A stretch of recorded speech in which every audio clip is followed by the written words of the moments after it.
여러분 안녕하십니까? 속담영어 고사성어 088강입니다. 이번 시간에는 118번 이 표현을 보기 전에 여기를 먼저 좀 봅니다. One man's A is another man's B.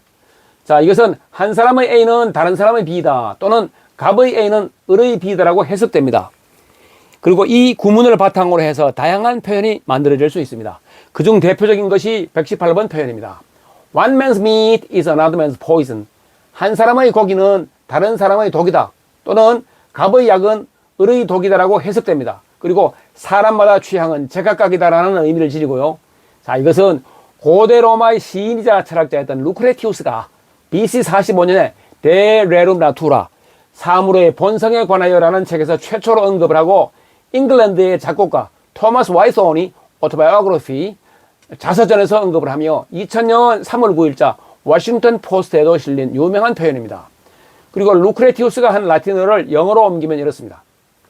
What is food to one man may be bitter poison to others. 한 사람에게 음식이 다른 사람들에게 쓴 독이 될 수 있다고 하는 겁니다. 그리고 롱맨 딕셔너리는 이렇게 정의합니다. Something that one person likes may not be liked by someone else. 한 사람이 좋아하는 것을 다른 사람이 좋아하지 않을 수 있다고 하는 겁니다. 그리고 every man to his taste. 자, 이 사이에 lives가 생략되는 거로 보는 게 좋습니다. 모든 사람은 자기의 취향대로 살아간다라고 하는 겁니다. taste differ. 취향은 다양하다. 그 다음에 there is no accounting for taste 이렇게 하기도 합니다.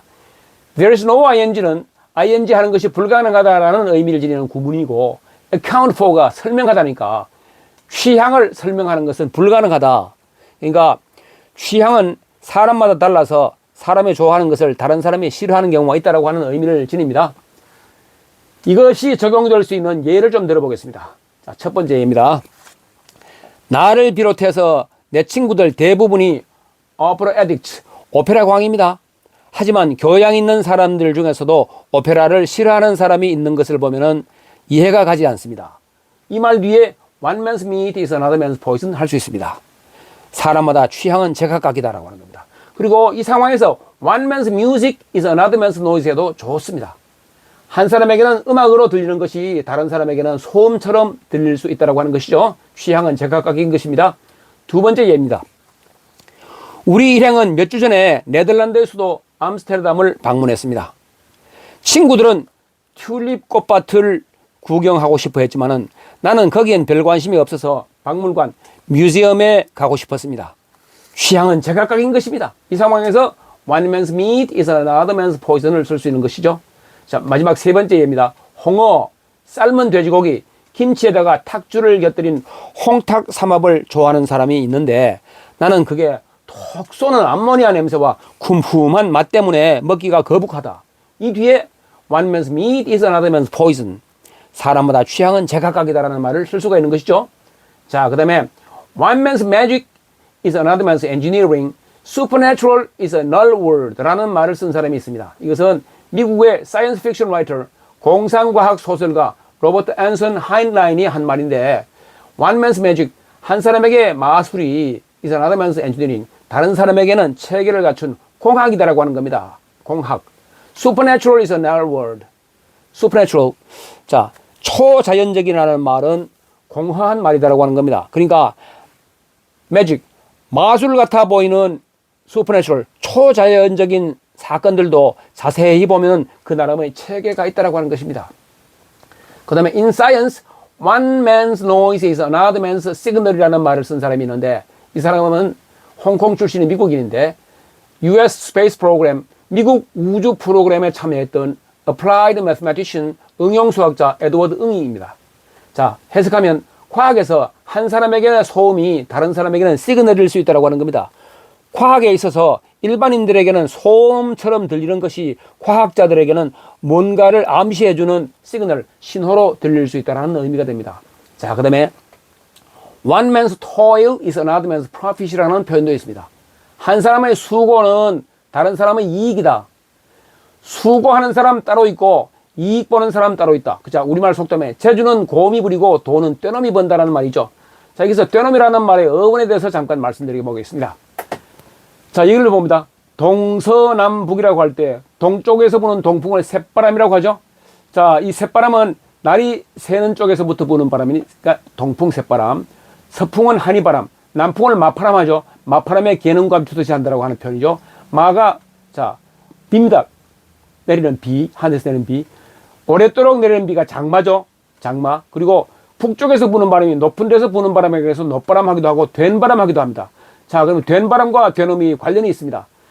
북쪽에서 부는 바람이니까 자 된음이라고 하는 것은 조선에서 볼 때 북쪽은 만주였는데 만주 지역이 청나라였거든요. 청나라 사람, 중국 사람을 비하하는 표현이 된음입니다. 자, 그러니까 청나라 사람, 중국 사람이 자 고음을 재주 부리게 해서 돈을 챙긴다 해서 유래한 표현이 이것입니다. 자, 그리고 two dogs strive for a bone and a third runs away with it이라는 영국 속담이 있습니다. 두 개가 뼈 하나를 놓고 다툽니다. 싸웁니다. 그러다가 a third runs away with it. 자, 제3의 개가 나타나서 뼈를 가지고 도망친다라고 하는 것이죠. 자, 그 다음에 one beats a bush and another catches a bird라는 영국 속담도 있습니다. 자, 한 사람이 숲을 헤쳐요. 그리고 자, 또 다른 사람이 새를 잡아가더라고 하는 것입니다. 자, 이것이 전부 같은 의미를 지닐 수 있는 표현이죠. 자, 그리고 이솝 우화의 The Lion, The Bear and the Fox, 사자, 곰, 그리고 여우편의 이야기입니다. 사자와 곰이 어린 사슴을 놓고 싸움을 하다가 둘 다 그만 상처만 잔뜩 입은 채 지쳐 쓰러지고 말았습니다. 바로 그때 여우가 그곳을 지나다가 넘어져 있는 사자와 곰 사이에 어린 사슴이 있는 것을 보고 그것을 물고 쏜살같이 도망쳤습니다. 이때 사자는 엎드러진 채로 말했습니다. 이 곰태가 우리가 마치 여우를 위해서 싸운 것처럼 되었으니 이 얼마나 비참한 꼴이냐라는 이야기입니다. 그러니까 죽도록 맞싸운 사람들에게는 이득이 없고 엉뚱한 사람에게 그것이 돌아가는 경우가 있다고 하는 거죠. 이 상황에서 one man's toil is another man's profit을 쓸 수가 있는 겁니다. 자, 그리고 우리가 잘 아는 어부지리의 고사에 대해서 말씀드리겠습니다. 어부의 이익이죠. 이것을 방휼지쟁이라고 하기도 합니다. 조개방자 도요새 휼자리죠. 조개와 도요새 사이의 싸움입니다. 이것은 전국책의 연책에 나오는데 이것은 전한의 유향이라는 사람이 쓴 것이죠. 전국책은 우리 잘 알다시피 전국시대에 활약했던 영웅호걸들의 일화를 모아놓은 책입니다. 자, 내용은 이렇습니다. 전국시대에 이 진나라는 여러 나라를 쳐서 천하를 통일하려고 하고 있었습니다. 중국 동북쪽에 위치한 연나라는 서쪽으로 조나라, 남쪽으로 제나라와 국경을 맞닿아 있었기 때문에 끊임없이 양국의 위협을 받고 있었습니다. 어느 해에 연나라의 흉년이 들자 그 틈을 타가지고 조나라가 연나라를 침략을 하려 하고 있었습니다. 연나라는 많은 병력을 제나라에 파견하고 있었기 때문에 조나라와 전쟁을 하기를 바라지 않았습니다. 그래서 연나라에서는 소대라는 사람을 보내서 조나라의 왕을 설득해가지고 전쟁을 막아보려고 했습니다. 소대가 조나라의 해문왕을 찾아가서 이렇게 말했습니다. 소대는 직접 화법으로 말하지 않고 하나의 사건을 이용했습니다. 그것은 소대가 조나라에 오는 도중에 역수는 조나라와 연나라 경계 지역을 흐르는 강인데 역수를 건너가면서 본 광경이었습니다. 커다란 민물조개가 입을 벌리고 햇볕을 쬐고 있는데 그때 도요새 한 마리가 날아와서 조개의 살을 쪼았습니다. 방휼입니다. 기겁을 한 조개가 입을 다물어서 도요새의 부리를 물고 놓아주질 않았습니다. 둘 다 양보하지 않고 사력을 다해 싸우고 있는데 지나가던 어부가 간단하게 이 둘 모두를 잡아가 버렸습니다. 어부지리네요. 이 이야기를 마치고 소대는 정색을 하면서 말했습니다.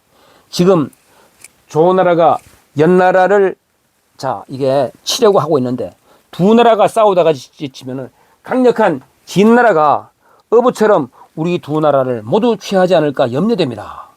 왕께서는 깊이 헤아려 주옵소서.